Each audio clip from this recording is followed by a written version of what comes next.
All right, we are live on the air. Welcome to Bacon Bits, episode 2, where we are returning with the illustrious Professor F. Lucky enough to have him last week. We got him back this week. King Ruckus is already in the chat. Hey, everyone. Hello, Ruckus. Thanks for joining us, buddy. We appreciate the support. Hey, listen, Professor, last week we only had a couple of live listeners, but, by the end of the day, we had... I don't know, around 41 or 42 downloads of the thing. So, you know what? We did all right. Yeah, I think we did okay for the first episode. It's just that people suck and we don't have a girl on our show. I know. I'm told we need a girl on the show. There's a music video a day. All right. We got a couple now. I like it. This is good stuff. But I can't see the link. Did you post the main one? Yeah, it should be right on my profile. And Okay. you can look at, and then you can check out the chat. Yeah, see, look, this is the thing with Twitter.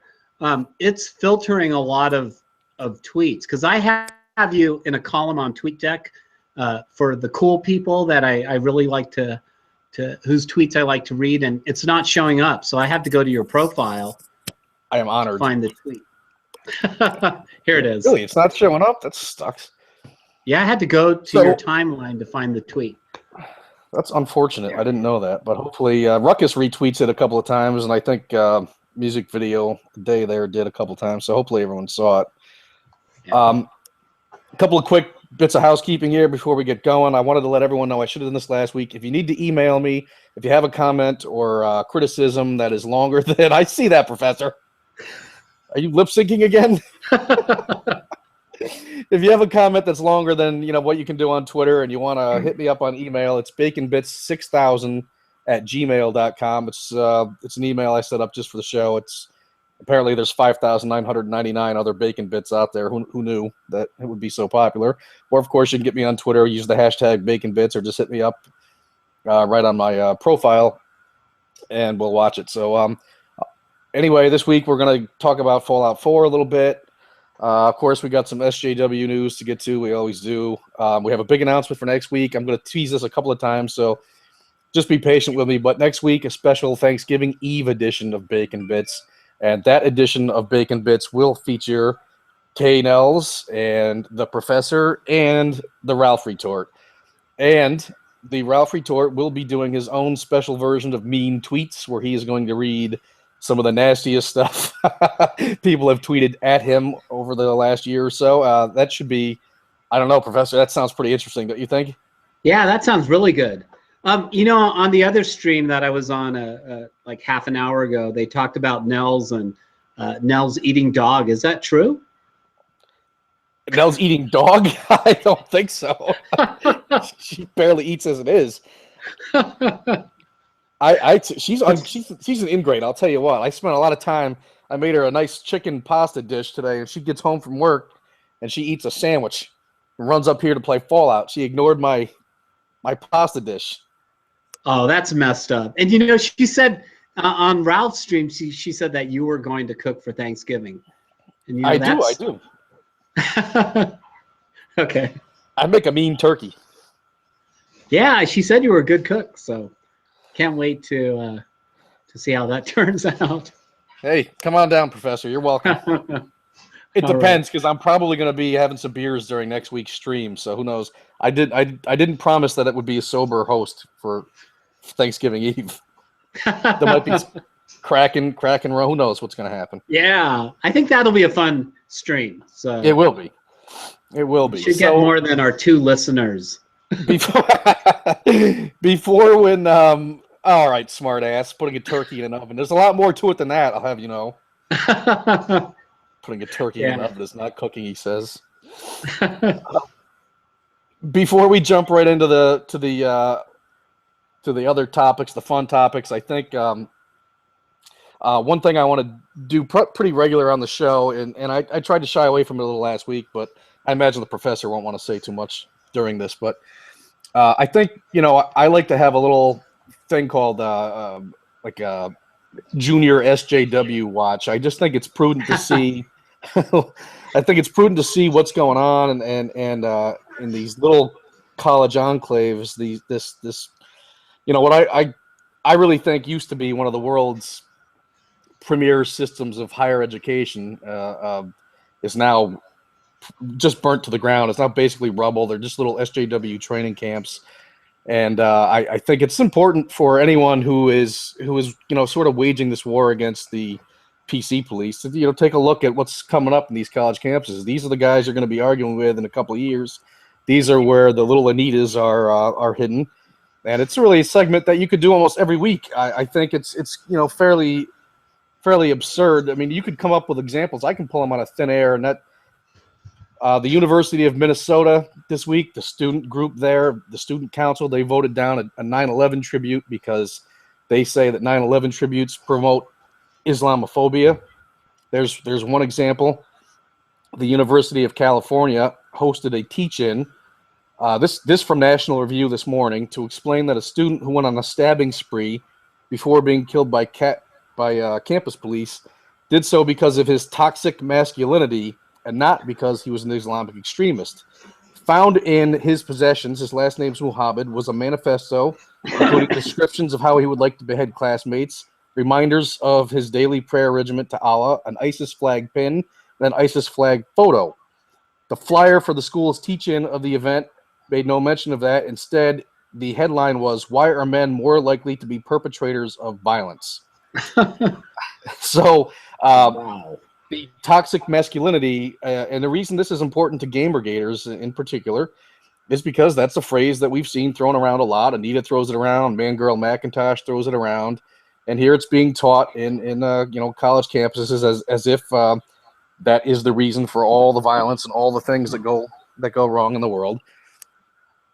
We have other examples. The University of Vermont. Here's another one, straight from Gamergate. Here's another one. University of Vermont holds a retreat for people who self-identify as white so that they may discuss their own white male privilege. Wow. Entitled Examining White Male Privilege, a retreat for undergrad students who self-identify as white. According to the university, the retreat will help you recognize and understand your white male privilege from an individual experience, and you will have the opportunity to conceptualize and articulate your whiteness from a personal and systematic lens and the impact of your whiteness on the University of Vermont community and beyond. Prior attendees have said things like, "This is an excellent safe space to discuss white male privilege and the problems it presents the world. White male privilege as it relates to racism, classism, genderism, and it helps the feminist classroom reach a safe space and an understanding for women of color to discuss how white male privilege has affected them." These are quick examples. Okay, there's only 3 of them, and I could do it all day. I could do 3 hours on this. I can find examples like this every single day. But the touchstones, those little keywords, those are the things that keep cropping up on Anita's feed. These are the things that keep cropping up in regular gamer game arguments. Okay, it's white male privilege. It's toxic masculinity. We've heard them 100 times. So I think it's important to keep an eye on these ridiculous universities, these once proud learning institutions, and what they're cranking out, because these are their training camps. These are their SJW training camps, and this is what we're going to be up against shortly. Yeah, so keep an eye on that stuff. It is. It's very scary. I don't even know that college is worth going to anymore, to be honest with you. I mean, these things, the Mizzou thing, I don't even know if that's I don't think I've ever said that out loud. Is that how you say that, Mizzou? I think so. I think it is. There was you know what? Here's a good one, Professor. You're going to love this one. Oh, yeah? Yes, this is hilarious. At Vanderbilt University, I saw this morning, this from Fox Sports. Okay. At Vanderbilt University, students had a spontaneous anti-racism protest for no good reason, and it seemed like a couple hundred people showed up, and there was nothing prompted it that at least that the author of the piece could discover. It was just kind of a spontaneous racism on campus thing. So they have this protest, right? And they have this sit-in, and they want to discuss. They demand to discuss campus racism with the university administrators, and it's the PC bro crowd, of course, that shows up. Okay, so the day after the protest, what happens? They find a bag of poop in front of the stairs of the Black Cultural Center. which they immediately say is racist poop. Right. Now, they immediately type up a pearl clutching press release, and they say they are appalled to announce that our demonstration yesterday was met this morning with a vile act. This morning, someone left a bag of feces on the porch of Vanderbilt University's Black Cultural Center. There's blah, blah, blah, cultural nexus, the violation of a place that in many ways is the sole home for black students. As many of us sit in grief, they're sitting in grief. They found a bag of poop, and they're sitting around in grief. Do you understand? Now, at the end of the day, Vanderbilt security reviews the footage to find out who left this racist bag of poop. Yeah, who was it? It was a blind woman who is new to the campus. Her dog took a dump. She scooped it up. She could not navigate her way to a garbage can and didn't want to get lost, so she put it on the stairs and went inside. That was the racist poop. The campus police tracked down the blind woman to find out why she left the poop on the stairs, and she just said that's why she did it. She couldn't find a garbage can, didn't want to bring it inside because it would stink up the place. So that was the whole incident was because a blind woman couldn't find a garbage can. But the second they found it, of course, it was racist poop, and we had to have sit-ins and discussions. So that's what's going on in today's universities. That's what you're paying $50,000 for your little snowflakes to learn. And that's what we're going to be fighting in the coming years. So whether Gamergate stays or goes, whether Anita stays or goes, there'll be someone behind her, that woman in her blind privilege. Yeah, I do think it's a serious problem on college campuses. In principle, I don't have problems with them discussing these patriarchal theories, theories of oppression. But what I do have problems with is when they don't let the other side speak, when they silence opposing views. I think that's the bad part. It's okay to have theories of the world, different kinds of theories, but when you don't let the other side speak, then you don't know whether your theories are good enough, or are good or not. I'm sorry. And yeah, to me, that's the bigger problem, that you try to challenge these theories they have, and you're immediately met with, oh, I'm triggered, why are you marginalizing my experience? And that's not a way to have a discussion, a logical argument, a debate where you test these ideas and you, what do you call it? Refine these ideas. So, but yeah, I agree with you. We should talk about this every week because there's always something new, it seems like. Oh, yes. I intend to make this an ongoing topic because I think it's a serious problem and a serious issue. There's no longer, colleges used to teach critical thinking, but they don't anymore. They just teach, they're just an echo chamber. Yeah, it's funny that there's their views of the world, and it's the right views, and your views are the wrong views, and you should shut up. And that, to me, is the bad thing about college nowadays. It is, and it doesn't stop. It doesn't stop. You see what happens when these guys get into the real world. I read an article this morning about a feminist teacher, a kindergarten teacher, who has a policy now that the boys in her classroom are not allowed to play with Legos.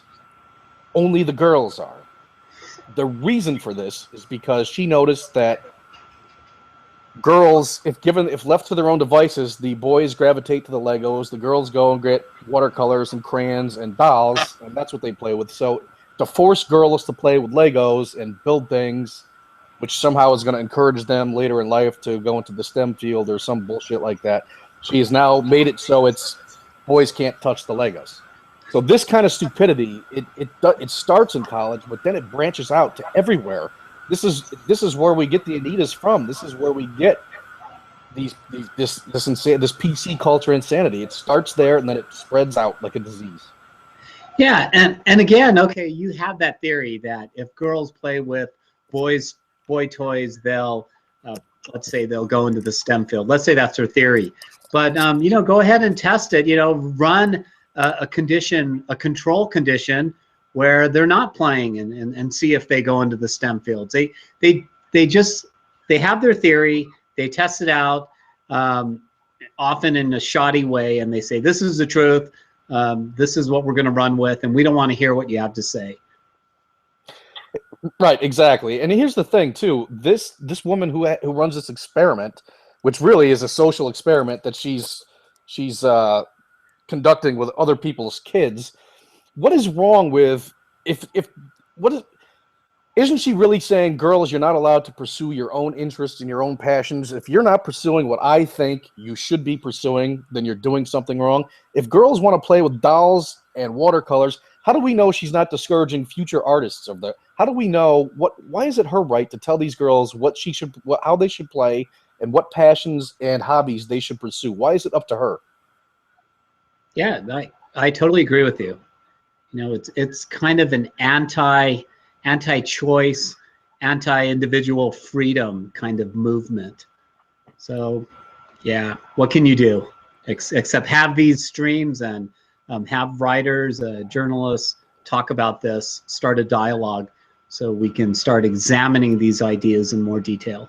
Right. People need to keep a closer eye on and you know something? It's a free market issue too, Professor, because these batshit insane college campuses and these professors that run them and these administrators that run them, they don't seem to pay the price. If there isn't a mass withdrawal from places like with Mizzou, if their enrollment doesn't suffer because of this, then the parents and the students who are coming out of high school and enrolling there are just as big of a problem. There has to be a free market price that winds up being paid here. Mm-hmm. Okay, so the professor agrees with me once again. He'll probably get fired tomorrow, so I don't know what we're going to do about that. You know what? We'll just start a pre. There's 6. Oh my God, we lost a listener. What the hell? What? People? We went from 6 to 5. Who's the jerk? I can't believe that. I can't believe that either. I was just going to say we'll start you a Patreon if I get you fired, but I don't know if 5 people are going to do anything for you. All right, another regular segment I want to have here is the most absurd SJW tweet of the week. And so I'm just going to go ahead and read this. I think they're kind of funny. I mean, you got to laugh at these people, right? Otherwise, what's the point of even doing this stuff? Oh, we're back up to 6. Yes. Welcome back. The most absurd and hilarious SJW tweet that I saw this week was that awkward moment when I realized my favorite Hall & Oates songs are full of hashtag problematic misogyny. Oh, brother. Yeah, that's my favorite, man. I'd like to highlight one absurd tweet a week, and so I'm just going to go ahead. You should do it too, Professor. Next week. Okay, I'll do it too. I did see another one about Will Wheaton. I don't know if it's true, and we all know Will Wheaton is my nemesis. Yeah. We're all blocked, though, right?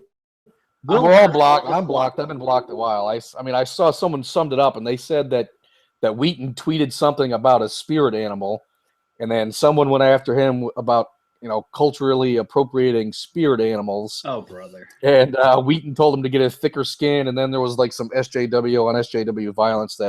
I love it when these guys, tear each other apart. I think it's hilarious. Yeah, no, I'm more sensitive. No, I'm more sensitive. No, it's great. I love it. Hey, we still have. Oh, now it's down to 5 again. It's king in music. I don't know what the hell's going on here. I don't even have. Geez, last week we had Alex and all that. Misogyny is a hell of a drug. Yeah, we'll get more. I mean, you know what? We only back up to 6. Somebody's just jumping in and out. Yeah. So we're gonna get back to it here now with let's see. I wish I had a live ad to read. Someone sponsor the show. I need an ad to read. I feel like it's more professional when you read an ad. I don't even have anything lying around I could read. Brought to you by Diet Dr. Pepper, of which K Nell's left 5 empty cans up here in my broadcast studio. I love Diet Dr. Pepper. That is my She does favorite. too. I can see there's a pile of it there. So. Yeah, and look, see, Diet Dr. Pepper. That's what I'm drinking right now. Oh, I should remove the straw, otherwise I'll lose my man card. You got a straw in there? Yeah. Oh, for God's sake! All right. Okay. There's our advertisement. There's our advertisement. The BaconBits Show brought to you by Diet Dr. Pepper. Whether they know it or not, that's who brought it to you. Yeah, we're just kidding. Yeah, no one's going to sue me, I don't think. But I know. There it is. Brought to you by Diet Doctor. Get the straw out of there. What's wrong with you? Brought to you by Diet Dr. Pepper. All right, let's go. You know what? Let's jump right into Fallout 4, Professor. Oh, right, right. Tell me what you thought about Fallout 4. Yeah, to me, I want to give it a grade of D. I think on Ralph's stream, I gave it a grade of D because I feel like it needs improvement. But I just feel it doesn't differ enough from Fallout 3. That's my biggest complaint. Fallout 3 came out, what, 7 or 8 years ago?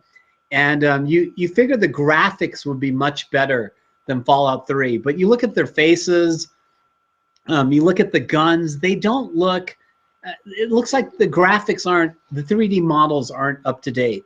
The landscape, the scenery, that looks kind of good. But overall, I'd say the graphics to me look the same as Fallout 3. Sound and music, I didn't notice it, but Nels brought up in the other stream that it's the same music that you hear in Fallout 3. So, you have this recurring theme that you hear from a lot of players that Fallout 4 is very similar to Fallout 3. And even the controls, I think, are very similar. The only difference I notice is that you can aim better with the guns. And with the VAT system, I think in Fallout 3, you did the VAT system and everything would freeze. And now the enemies move slowly. So, but still, it's the same basic control scheme. The only thing I really thought was different that I like was the fact that you could run your Pip-Boy on your phone or on a tablet. So I thought they did a good job with the Fallout 4 app. But overall, it's just looking too much like Fallout 3. So I can't give it a good grade yet. I'll give it a grade of incomplete. Now, what do you think? So you don't. I mean, the controls you say are the same, but if it isn't broke, right? I mean, don't you feel like why tinker with them if they worked well? Yeah, I guess that's true. Yeah, you're right. Maybe I shouldn't complain about the controls. The graphics, though, I feel like they should be a lot better. You look at games like Call of Duty. What's the one we reviewed, Until Dawn? I thought the graphics on that were okay as well. But at least they were up to date, I should say. I thought they were really good, actually. I thought the graphics were good and the atmospheres were great, and I thought Until Dawn had pretty top notch graphics. I mean, yeah. Next gen systems so. are pretty new still, so it'll take. You know how they catch up at the end of the cycle. Right. The best 360 graphics were near the end. So, see, Fallout 4 reminds me of 360 graphics. That's why I just feel like they didn't put enough attention to detail into that game. And the story, I hate these endless quests. So this seems like another endless quest game. And but the good thing is the quests to me seem kind of short, and you can warp between different landmarks. So that's kind of good. See, for me now, I'll say this, and I have only played about 2 hours of the game, so my review is definitely incomplete, and it's really not a review you should take seriously because, like I said, I barely scratched the surface of it. But for me, Fallout 3, I really, really loved. And so if the game is, and it so far is very similar, that isn't an issue to me. I kind of like that. I really enjoyed that game. So, and I wanted more of it when it was over. So this kind of seems like I'm getting more of it with fresh quests, new characters, and adding to the story. So I don't have any problem with the similarities it bears to the last title because I thought the last title was superb. Which one did you like best of the previous Fallouts? Did you play Fallout Vegas? I love Fallout Vegas, yeah. Okay. I loved it. You didn't like it? No, I liked it, but I like Fallout 3 better. You like Fallout 3 maybe that's better, why I think it's similar because I really paid attention to Fallout 3, played it multiple times to try to get the different endings. Oh, nice. That's a lot of playing. I mean, Kate Ellis was addicted to Fallout Vegas. She played it absurd amount of hours in a row, each and every day for a long time. She really loved it. I can see that. I rarely do I go and buy DLC for stuff, but we did get it for New Vegas, so I really liked it. Graphically, okay, Fallout 4, I'm with you. It's not as good as it could be, and I'm not really sure I understand. I would be more understanding of that if it was like a year and they pumped this out and they just. But they've had a long time between sequels and more than enough time to get this right. And so I am a little I'm not as disappointed. Everyone told me it was horrible looking. It's not as bad as they made it out. I don't think it's horrible looking. It's just not what you'd expect from a modern game. Yeah, it's next gen console. Right. It doesn't look next gen to me. So I do have some issues with the graphics. The controls I'm fine with. They're familiar, and I don't like. A lot of times I don't like picking up a game and to have them mess with the controls, and I got to learn them all over again because is a lot of times they do it just to be cute for some reason. But if the controls were broken, I could see it, but they were fine. I thought in the last. Game. Yeah, I can see that. Yeah, I probably would be complaining if they changed the controls up too much. I saw I thought the beginning was pretty tense. I thought that was a great opening.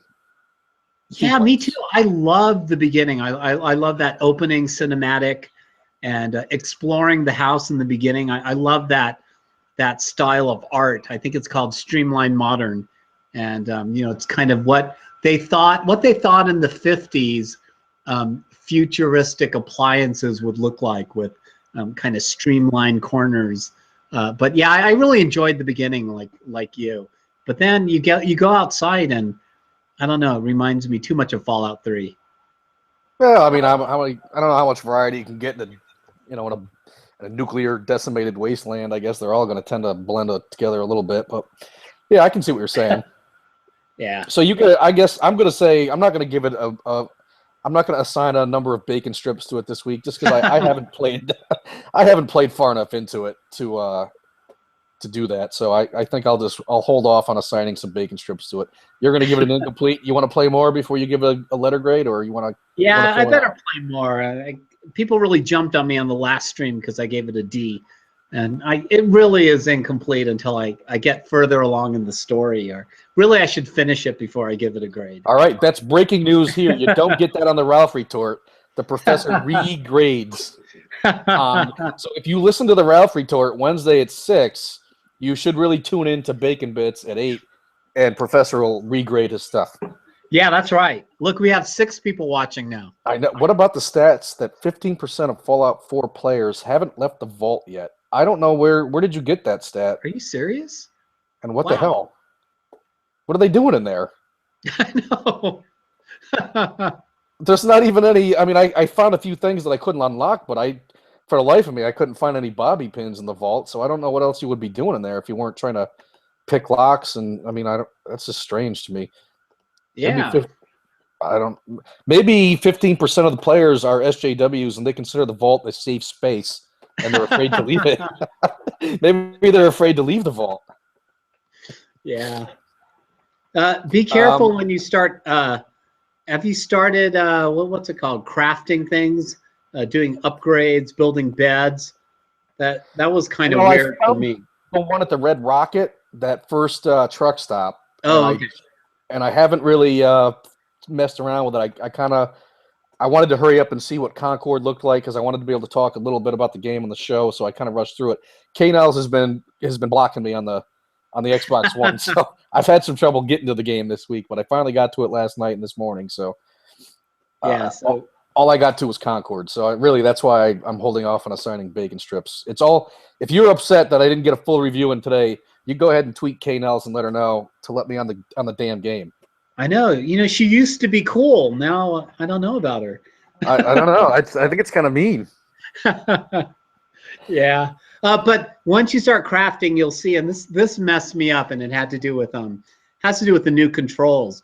It turns out if you want to build something, you have to go to this crafting station. You select bed. That's like the first thing you have to build, beds for the settlers.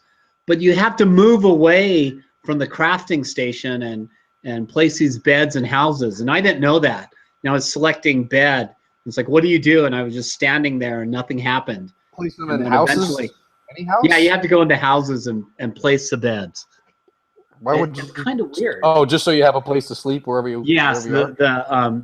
The citizens of that sanctuary have a place to sleep. Oh, I see. And there's some other weird things you'll find out. You have to set up a radio transmitter and create a generator, and then you have to hook up a wire. And for the longest time, I didn't know how to hook a wire up from the generator to the radio transmitter. But you'll get to that. You'll see what I'm talking about. Right. Maybe Wednesday when Ralph is on, I'll have a more complete analysis for everyone. But for now, blame K-Nels for my lack of knowledge on the Fallout 4. Mostly, I agree with you though. I agree the graphics are subpar, and I really don't. I wish there was an excuse for that, but I can't find one. I mean, it took so long to get this game. I mean, how do you go 4 years? What has it been? 4 years between games? Or maybe 7, I think. Oh yeah, that I think from Fallout 3 to Fallout 4, it's been 7 years.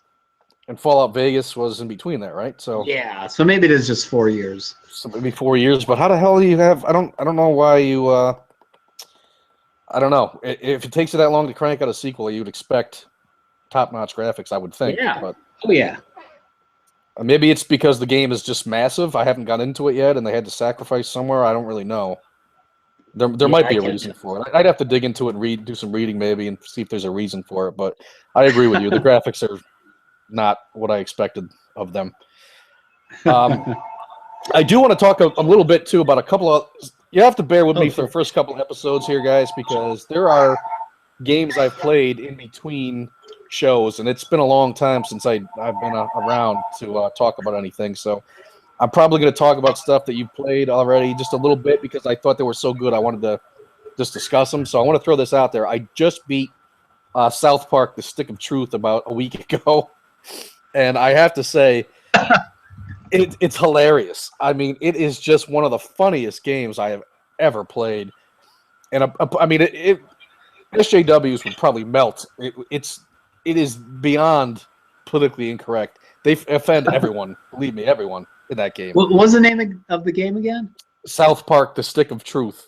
Oh, okay. It's actually a pretty good. It's a RPG basically is what it is. And it has turn-based combat. It actually has a pretty nice leveling system. It's got a wide variety of weapons, and it's freaking hilarious. I mean, the story's great. The graphics are, I mean, it looks basically like South Park looks. Not that that's, South Park isn't exactly an advanced looking cartoon or anything, but it looked just like South Park. Cartman's hilarious. I mean, it's definitely not just a rip-off, let's throw this from the TV to the game, give them a shitty game, and everyone will buy it because it's South Park. It's a well-thought-out game. There's well-thought-out combat. It's a good RPG in its own right. I really liked it. I would give that 8 bacon strips out of 10. Wow, that's a lot. Yeah. It's one of the... it's memorable and just... I mean, I'm up here laughing so loud that Kate's like, what in hell is so funny up there? So I'm playing South Park up here. It was just great. It was fantastic. I am currently in the middle of Wolfenstein: The Old Blood. I love that. Yes, isn't it great? Did you play it? Yeah, I played it. Yes, I love it. That gets an A minus. That gets an A minus. It's a great FPS. It's a great story. I don't even know. The graphics are solid. I thought it was just overall fun and addictive. It's one of those games where you die and you don't mind because you had so much fun getting there anyway that you're fine. I'll play through that area again. It's absolutely great. Yeah, I like that one. I've replayed it trying to get all the little things in the game. Yeah, see, I know this stuff is old news. Everyone's already played this stuff, but I like I said, it's been so. I guess someone didn't play as a Jew. He says Cartman is hilarious. What's the background song? The background of South Park is Cartman singing Jews, dumb Jews, like really soft. I was playing for like 3 hours before I realized that was what he was saying, and that's like the soundtrack to the game. It's really funny, man. I mean, I wouldn't have any if you got kids, get them out of the room before you play it. But man, it's a good. Okay, so we've done that. What you wanted to talk about a show, Professor, Into the Badlands you watched? Oh, right. Into the Badlands. I really like that. So it's right after The Walking Dead on the AMC channel. So don't tune out after you watch The Walking Dead. But it's a really interesting show. It has an Asian lead character. So I thought that was kind of different.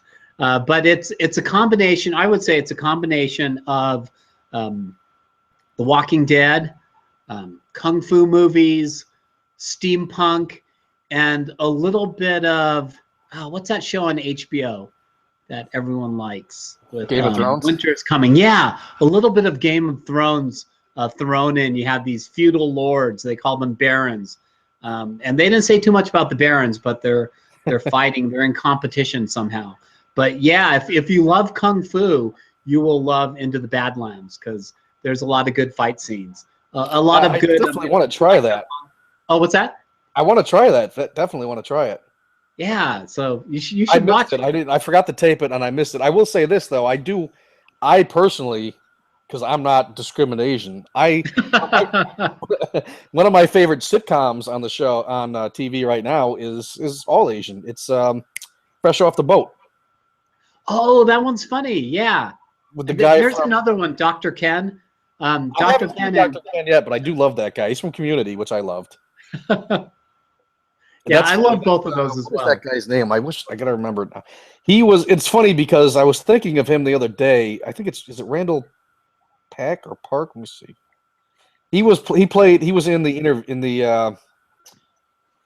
interview. Randall Park. Yeah, it doesn't ring a bell. He was the dictator in the interview with Seth Rogen. And I was thinking about him the other day because someone had tweeted something about some guy was upset that no one could tell his nationality. I think they thought he was they asked him if he was Chinese or something, and he was Korean, and he went on this rant about how, well, you white people, you think we all look alike, and he listed off all these nationalities that he's been called. And I chuckled because I remember that guy from Fresh Off the Boat, and I've seen him play at least 3 or 4 different nationalities now. And I thought, well, geez, I think he's probably pretty grateful that people, I've seen him play. He's Chinese and Fresh Off the Boat. He was I've seen him play South Korean. I've seen him play Japanese at least once. So, yeah. Who is that guy? He's Randall Chinese Park. Though, right? In real life, what is he? Yeah. He's, let's see if it says here. Korean. Oh. Born in LA to Korean parents. Is there a difference between Chinese and Korean? No, I'm just kidding. Oh, that was bad. What does his driver's license say? I bet he doesn't need hair and eye color on his driver's license. I bet he doesn't. Oh, I know what I wanted to get to. Oh yeah. Last week I'm going to try and do this regularly also.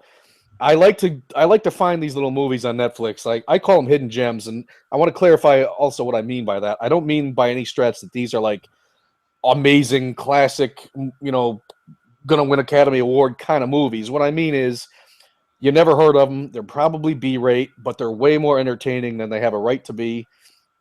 And if you dig through the depths of Netflix occasionally, I mean, I'll watch 10 or 15 shitty ones, and I'll come across one that I think is finally decent, because like we talked about last week, Netflix doesn't have a lot of new movies anymore, so you got to kind of mine really and try to find, and a lot of times they're horror movies, but it just so happens that B-rate horror movies are easier to pull off because their horror movies are cheaper by their nature to produce anyway than a lot of like action flicks or something. So I dig up these movies, and if I find one that's more entertaining than usual, I will recommend it. So last week I told you to watch Final Shift, The Last Shift. Did you watch it? Yeah, I kind of fell asleep though. Oh, for God's sake, Professor! I don't know if you're not going to do your show prep. I don't know if we can. What we're going to do here. Is that a demerit? I guess one demerit. But I'll watch the next one you recommend. All right. Well, so if you fell asleep, I take it you didn't like it. No, I have a hard time watching movies in the night, and I don't know. I just fall asleep. It's got a good ending. It's slow in the beginning, but it has a good ending. You'll like it. I mean, I watched a couple this week. I watched one called The Circle, which was just freaking god awful. It was just terrible. I mean, it was ham. I watched it because the woman from Dexter was in it. That was Dexter's wife on the show. Okay, the movie was low rated. I watched it anyway. It was ham-fisted social commentary, and the predictable, the cops are racist, and it was basically all these people standing in a circle. They wake up there, standing upright. There's a machine in the middle that zaps them and kills them if they step off the circle or try to touch another person. And every 2 minutes, it zaps someone else. And they finally realize that if they move their hands, they are voting as to who's going to get zapped next. And then it turns into social commentary. All the black guys are going to band together and they're going to vote for the white guys. And the one guy says, we should kill the elderly first because they're going to die anyway. And another guy says, well, this guy's got one arm. We should kill him because he's, leading a miserable life anyway with his one arm. And then from there, it's just all social commentary and garbage. And it's all been done better. That sounds pretty good, though. Yeah, that sounds like it would be good. The social conflict. It is. It should have been good. It was just very clumsy. It was just very clumsy and predictable. Where they have a cop from L.A. who's like starts calling the black guys "you people" and turns into a racist quick, and then they all unite to kill the cop because you see it coming from a mile away. It's just very clumsy and just not very well done and gets kind of boring pretty quick. So you recommend that I don't watch this? I would have. Well, you know what? I would be interested because I think it seems like we agree on video games a lot, but I feel like we butt heads on movies a little bit. So maybe you'd like it. Maybe it would be interesting if you did watch it. Are there any Asians on it? Yes, there is an Asian on it. I remember one. I don't remember his name. There's one Hispanic guy too. I think there's like the one Hispanic guy that I can remember. But check it out. See if you like it. Maybe you will. I have a feeling you won't, but you might. Okay, I'll check it out. Julie Benz. Yeah, thanks, Ruckus. Yeah, she's good. I really like her. And Dexter is awesome, by the way. So now it's funny because when I recommend The Last Stand or The Last Shift, okay, the producer of the film, he retweets me, and then one of the stars of the film, he retweets it. And then this happens to me every now and then if I tweet enough about movies. And I always find it pretty freaking funny. They will retweet me, and then some Hollywood type will start to follow me. And you know how Hollywood types are. They're all far left-wing guys. So last week it was the guy from A Christmas Story, the guy that played the bully, Farkas, starts to follow me, right? So I see it, and every time, and this happens occasionally, the guy follows me, and it lasts about, 10, 11 hours. And then he unfollows me. And it I'm trying to remember the movie I recommended before, Let Us Pray, right? Those guys started to follow me, and that lasted about 10 or 15 minutes, and then they unfollowed me again. So every now and then I always find it funny that some liberal Hollywood type will follow me because he saw me talking about his movie, but as soon as I say something you might disagree with, boom, he's out. Usually takes 10 or 15 minutes, so... But I still recommend there was that study that showed that liberals are more likely to unfollow people on social media than conservatives. So that just proved it. It doesn't shock me. I mean, that's what we've been talking about from the start. That's why colleges are little echo chambers. That's why most professors are left leaning. That's why teachers unions always endorse the liberals. It's the proverbial echo chamber. Yeah, so I personally enjoy reading different viewpoints. So I have a whole bunch of different kinds of followers on. I do Twitter. too. I do too. I have a lot of liberal friends on Facebook that I used to know in real life, and some of them are teachers now, and some of them aren't. But we have some spirited debates over there on Facebook. But I don't unfriend. I've never unfriended. I've been unfriended because I'm a conservative, but I've never. Yeah, me too. But I've never done it to someone. So we talked about that. We talked about the movies. I think I wanted to also. I'm gonna once again. I'm gonna tease this for the six listeners here. Next week, Thanksgiving Eve, K-Nels, The Professor, The Ralph Retort, special edition. No guarantees of host sobriety. Ralph will read mean tweets that have been directed at him this year. So I'm just gonna get that out of the way one more time. Next week, Wednesday, 8:00, special edition. That'll be Bacon Bits, episode 3. I did already tweet the link. I'll tweet it again as we get closer to the show. This message brought to you by Dr. Pepper, which you should never drink with a straw because it's not manly. What's that straw doing in there? Diet Dr. Pepper. What's that? Did your wife put that straw in there when you were looking? Is that what happened? That's exactly what happened. All right. Okay. Let's see. I was looking up. I was going to talk about what I was looking forward to. I wanted to talk about Halo 5. I didn't get a chance to play it, so I don't know anything about it. Have you played it? Yeah, I liked. I don't know. I shouldn't say I liked it. It Get was that straw out of okay. there. No, the problem with Halo 5 is it's a problem I've had with a lot of the Halo series, the more recent ones.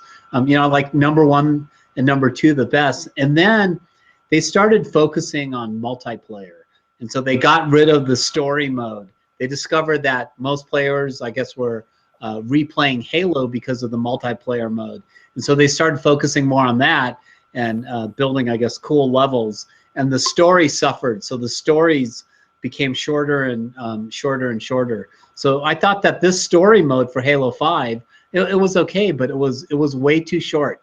I think it only lasted 5 or 6 hours, and I was done with it.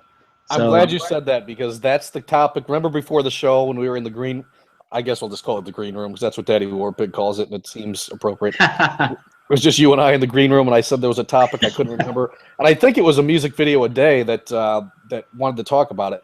The proliferation of games now that are more multiplayer oriented and or maybe exclusively multiplayer with very little to no campaign, which I guess Titanfall falls in that category. I assume Star Wars Battlefront falls into that category. It sounds to me like what you're saying, Halo 5 fits into that category. Certainly Call of Duty does. Oh, are you kidding? That Star Wars Battlefront is more multiplayer and less story.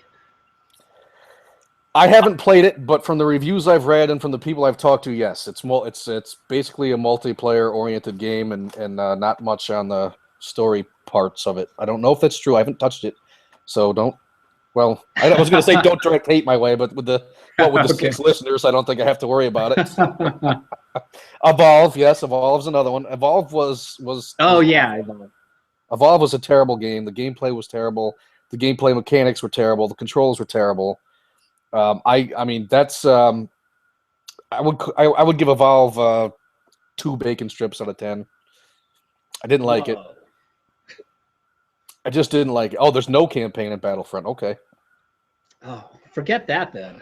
Yeah, I'm out. I'm not interested. You know what I mean? I like multiplayer stuff, but I like it as a bonus to a good campaign. I don't want exclusively multiplayer stuff. So if you want to know my opinion on this move, I don't like it. The reason I don't like Call of Duty anymore, or the reason I shouldn't say I don't like it, the reason I refuse to buy them now is because I don't think the campaigns are very good anymore. And to me, I've played some of Black Ops 3. I don't have it. My friend has it. I've played it. I believe, personally, it's basically just a big $60 map pack so you can continue playing the same game over and over again. It's just more multiplayer, more map packs, the same old stuff, just that the scenery changes, the maps change a little bit, but to me it's just not worth it anymore. If the campaigns were better, it would be worth it, but I don't find it. I don't like the proliferation of online only play. I thought the lack of story in Titanfall, or at least the lack of comprehensible story, was that game's downfall to me. I thought that's another one of those that just focused too much on the multiplayer and not on the story. Yeah, it did. It absolutely did. And the multiplayer was good. It was really good. The controls were good, but there was very little in the way of comprehensible story, and I didn't really care for I'm not always in the mood for multiplayer either. There's sometimes I just don't want to put the headset on or talk to anybody. Sometimes I just want to play through a campaign and enjoy it, and Yeah, that's how I am. Because I remember you asked if I wanted to play multiplayer with Call of Duty, and I just can't get into it. I mean, it is kind of fun, but yeah, I'd rather play the story mode at my pace and explore different options in the world. And you don't get that with multiplayer. You're running around, shooting people, and you have to really memorize a map to be good at it. Yeah. And I just don't feel like doing that. Well, see, I say the first hour of Battlefront is amazing and has a wow factor, but then it's just the same. He says, well, okay. That's my problem with multiplayer right there in a nutshell. If the game is simply multiplayer with no campaign, it does get boring. For example, Battlefield. I thought had a good, fun, strong, solid campaign. And the multiplayer was a nice distraction, but I like to be able to go back and forth. I don't always want to play just straight multiplayer. No, I agree. So But yeah, I don't like. Hey, we're up to 7. Look at that. whoa, no, down to 6 on mine. Oh, okay. Well, let's see what happens. Oh yeah, 7. I see There you that. go. But Wow. the thing is, I think Eric Kane over at Forbes said that Call of Duty Black Ops, the latest one, has a good campaign mode. So I'll check it out. I actually bought it. I haven't played it because of Fallout 4, but I'll eventually get around to playing Call of Duty. I will get around to it. I also will get around to. I want to get to Metal Gear, Battlefield 4. Ruckus Hardline was garbage. I want to get around to Metal Gear. I was gonna wait because everyone who knows me knows I'm a achievement whore. I thought my brother was gonna buy it. I have it for the PS4. I thought he's an Xbox One guy, so I thought he was gonna get it for the One. So I was gonna wait and then play it on the One and get my achievements. However, he just picked up Tomb Raider and Battlefront, so I'm not really sure that I'm gonna have the chance. I might just have to play it on the PS4. Plus, with K-Nell's monopolizing the Xbox One. I can't believe K-Nell's, you know. I know. How dare she? He used to be cool. By the way, Professor, have you tried your Steam machine yet? Oh, don't remind me. No, I have. You know, I have tried to play with my Steam machine, but yeah, let me give that review because okay, I'll have to kind of out myself as a first mover, a stupid first mover, because I bought this machine when it first came out, and I should point out there's 2 versions of Steam machines. There's the one that a music video has, which is basically a Windows PC running the Steam program on top of that. And then there's a Steam machine running Steam OS. So not Windows 10, which I hate, by the way. It runs Steam OS. Okay. And, you know, what I thought was it would have all the latest AAA titles. I had heard that it would only have 1/3 of the library of the Windows Steam, but I thought, okay, yeah, 1/3 of the library, but at least games like Metal Gear Solid, games like Call of Duty would be on the Steam OS machine, and they weren't. There were only 3 games I recognize: Batman, Arkham City, which you and I are boycotting. Remember? That's right. So I'm not touching it. Yeah, we're not touching that. So there's Batman, Borderlands 2, which I love, and Shadows of Mordor. So those were the only 3 titles, big name AAA titles that I remember, or that I recalled seeing in the library. And I don't feel like playing Shadows of Mordor again. Don't feel like, again, Batman were boycotting. So I go, okay, I'll download Borderlands 2. And so I tried to download it, and it didn't work. And I deleted it and re-downloaded it, and it still won't work. So I don't know what's going on with it. I can't play any games except for, what was it? What is that game that we play on GG Plays? Team Fortress. So Team Fortress 2 runs on that, but Rocket League, which is a fun driving game, that doesn't run on it. And so bottom line is, yeah, sure, I'm pretty bitter right now, but I don't recommend buying the Steam OS version of the Steam machine. Buy the Windows version of the Steam machine. And so I give that product an F, and I'm an idiot for buying it. What is the controller any good? You didn't even get to use it? No, I played around with the controller. I don't like it in place of, you have 1 joystick and 2 touch pads. They're circular pads that you put your thumb on, and you skate across these pads, and it's just awkward. Maybe I'll get used to it eventually, but I'd rather have the PS4 or the Xbox One controller where you have the 2 joysticks. To me, I'm used to that. But Well, you know, I love the PS4 controllers. I really do. I think they're fantastic. The battery life seems pretty decent. They charge pretty quickly. I only run out of battery life in game one time, and that was when you and I were going through Bloodborne. I remember that. That was awesome. I had to charge it while I was playing. I somehow we lost the cable for the stupid. Anyway, that's a different story. I love the controller. The Xbox One controller, in theory, I like it. However, the stupid thing just randomly disconnects from the Xbox all the time, just constantly. I don't know why it happens. I'll be playing a game and it'll say reconnect controller. Sometimes it can be infrequent, like once an hour. Other times it'll happen 3 or 4 times in a row. But I can guarantee you, if I'm sitting here if I put 2 hours into an Xbox One game, that controller will disconnect 6 or 7 times. It's driving me crazy. It's almost got me so I don't even want to play the Xbox anymore. I've tried 3 different controllers. It happens with all of them. I've tried 3 different controllers. I've tried different battery packs in those controllers. I've updated the software. I've updated the controllers. I don't know what it is. I have no idea. But I've tweeted at Xbox. They never gave me a good answer. I just, if anyone's out there, any of these 7 people listening, or the 40 that'll download this later, and has experienced this and has any solution for this, because it's not going to be too much longer before I just go Office Space on one of these controllers and take it out in the field and smash it.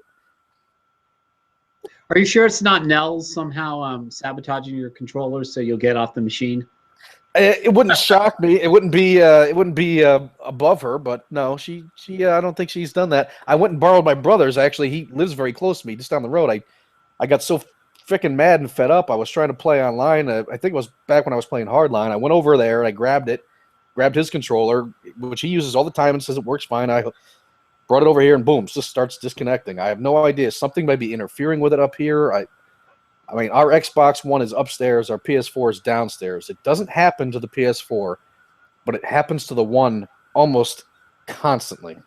You know, I've heard stories of microwaves disconnecting cell phones. I wonder if it's something like that. You have a neighbor that's running some kind of electronics that's interfering with your controller. You know, I would say maybe, but our closest neighbor is to the east of us is a pretty good distance away, like way out of Wi-Fi reach. And the only other neighbor we have are basically like Amish. They don't even use they don't have video games or anything like that over there. So I don't know what else it could be. There's got to be something. I just don't know what it is. It seems to me like I've investigated every angle, and maybe NSA. Yeah, maybe it's the NSA. It wouldn't shock me with my Twitter feed if it was the NSA. I tried using AA batteries and a music video a day. I got to come up with a nickname for you. That's too long to say every time. Yeah. What's your real name? A music video a day. Yeah. What can we call you? What would you like us to call you?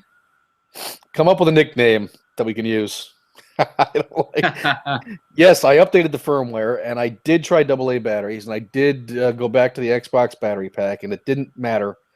None of that changed at all. So yes, I could move to a wired one, I suppose, but it's kind of a pain in the ass. I got a 60-inch TV up here, and we sit a pretty good distance away from it. So, and I hate, the stupid dogs. They walk across the wires, they pull them out. It's all thing. I think King Ruckus is right. It's Nels messing with you. It wouldn't. You know what? It happens to her too, though. So she gets just as mad as I do. She's got a temper, that Nels. I'll tell you that right now. So when it happens to her, you can hear it down the block. It's got the Irish temper. The Irish temper. We did. We got the Pip-Boy edition of that Fallout 4 too. We got that little Pip-Boy I heard. I'm jealous. I want that. All I got was like a blanket. It's pretty cool. I'm not gonna lie. It's pretty cool. Yeah. I am looking forward to. What game are you looking forward to after this? All right, so you're going to play Fallout 4. I assume that's going to take you quite a while. Maybe you won't finish it. I know you quit on games sometimes. Yeah. Well, if I can't get these guards to become unhostile, I don't know if I'm going to continue playing. But in terms of what's coming out, I don't know. Is there a good game coming out? Tomb Raider is out, I think. It's out yesterday, right? Did it? Okay, I'll probably play that one. Is it a totally new game, or is it like finally a female character in a video game? Oh, it's a female character? Forget it. Yeah, never mind. Forget it. I have been dying to. Someone wanted us to comment on the whole Linkle thing, but to be honest with you, there was so much news this week and so many things happening, and trying to play Fallout and get the reviews done and for the show that I really didn't get a chance to investigate the Linkle thing. I know I saw Sarkeesian bitching about it. I really don't understand what Linkle is or what the controversy is surrounding it, so I can't really speak on it. Matt Conway says he heard there would be a girl on. I never said that. You said that. Yeah. She will be on next week. Yeah.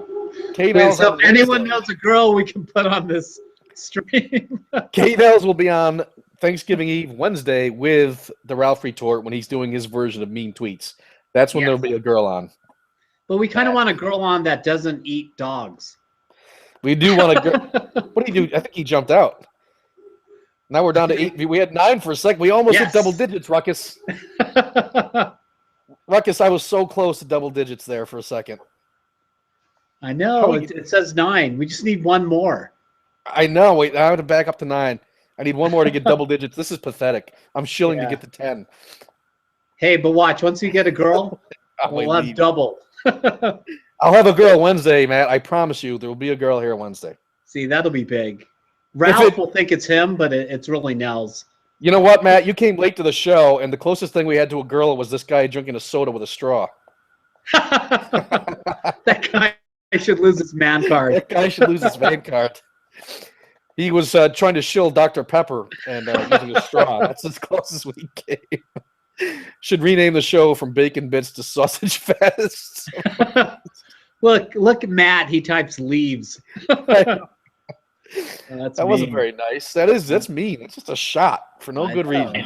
He did leave. We're down to 8. I know. I think he did leave. Oh, Ruckus, what am I supposed to do? I lost. I just can't win here. But let's see what happens going forward to the week. Next week I'll have 40 minutes. I know I will because of Kate. Because K-Nels she'll drag the 40 people, and plus Ralph will probably he's got 1 million times more followers than I do, and I can't win. Nobody wants just bacon, right? It's like a sandwich with just bacon and oil tea. So we're too boring, I think. I don't know what's going to happen. Mr. Pibb is superior. Oh, Matt's still on. That means we lost someone else. To someone else. It's down to 7 now. Okay, so what are you looking for? You're looking forward to Tomb Raider. Okay, so I'm going to play that definitely. I don't know if I can. What do you want to? We should review something again next week. Yeah. Is there a movie you want me to watch? Well, I wanted you to watch Last Shift. Why don't you watch The Circle and see if it sucks for you? Okay, I'll watch that. And shouldn't we roast a celebrity like we did last time? Yeah, I think we should roast a celebrity, but Ralph's going to be on and he's going to do the mean tweet. Yeah, we should. Gossiping about Gamergate is always good. So if you guys know of any Gamergater that we should gossip about, we'll be nice, but we'll still roast them. Yeah, there's nothing wrong with a good roast. Yeah. Tomb Raider is rad, Frenchie says. He said call him Frenchie, by the way. Okay. I didn't see any more good questions here coming in, so I think unless no other questions, folks. We had I think we covered every topic we said we were going to cover here, so yeah. Unless you've got something else you want to review, we can go ahead and call this and get ready for Bacon Bits episode 3, which will be the special one next week. Okay, yeah, we can do that. Like I said, last 4 times the number of listeners that we had last Saturday. Check out Allison Prime. What do you think about Charlie Sheen? First of all, Allison Prime. I mean, for God's sake, why the hell was that even trending? When I saw that story before, I think it was, who was it that broke it? Variety, and they said there was a celebrity who was, sleeping with porn stars, and he has HIV, but they weren't going to reveal his identity. Is there a person in the country who didn't automatically go, oh, yeah, it's Charlie Sheen? Who the hell were you guys kidding? We all knew who it was. And then when the story breaks, he trends on Twitter for like 48 hours. Like, people are surprised. I just assumed the guy had HIV all this time. I just assumed he did. What was the point? I don't know. Yeah. That guy's in trouble, though. I heard he's breaking laws by not informing, his partners that he has HIV. So, you'll see Charlie Sheen in California, I think. That is apparently a felony in California, if that's true, that he did that. Look at Matt Anaconda. Look, Lord help these pathetic men get to double digits, he tweets. You know what? I'll take it. I'll take the pity tweet. Who cares? Yeah. Listen, we were in double digits in downloads last week. I thought it was Taylor Swift. Oh man. It was Taylor Swift. Hashtag winning. Yeah, I don't think he's going to be able to say that anymore. It could have been Tiger Woods. Yeah, I suppose it could have been Tiger Woods with that description. These pathetic men. I love that. How much? What do they deliver for a guy who's what is he? 50? Charlie Sheen? Yeah, he's up 50. There. He's constantly shit-faced. He does all kinds of drugs. They must just deliver Viagra by helicopter to his house. I don't know how. A girl who did that in Germany was charged for murder or manslaughter. Yeah, well, I guess it's a felony. So, and his ex-wife said she didn't know. I guess Brooke Mueller. So you know what? I do want to see Spectre, Professor. I do. I think I'm going to see it. So maybe I'll review that next week too. Okay, sounds good. All right. So anyway, we've hit all our topics. So listen, I'm gonna pimp it once again. Next week, Wednesday, Thanksgiving Eve, we will have the Professor with his straw and a soda can. Who was that guy? And his super manly voice. And we will have the Ralph Retort doing his version of Mean Tweets, and we will have K-Nels. So until then, I thank all 8 of you who tuned in today and the 30 or 40 who will probably download this later and comment on it. So thank you very much for listening, and we will see you all next week, Wednesday, 8 o'clock, Thanksgiving Eve. This show has been brought to you by Diet Dr. Pepper with a straw in it. Thanks, guys. See you, everyone.